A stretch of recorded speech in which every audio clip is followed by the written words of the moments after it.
Mga ka-Jamesu, paano mag-print ng documents sa Japan? Una, pindutin ang language at piliin ang English. Then select OK. Choose copy print, then select print photo or text. Then press plain paper or glossy paper. Select agree, then choose USB memory type A. Then touch the finger detector para mag-open ito. Then pasok mo na yung USB device mo.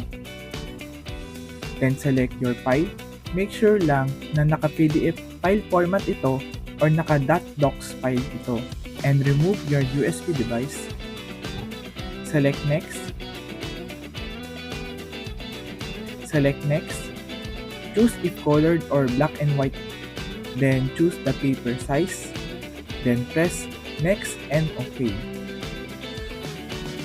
Insert mo ang coins. Then wait the documents to print. Then, finish na tayo. Salamat sa pakikinig. Bye!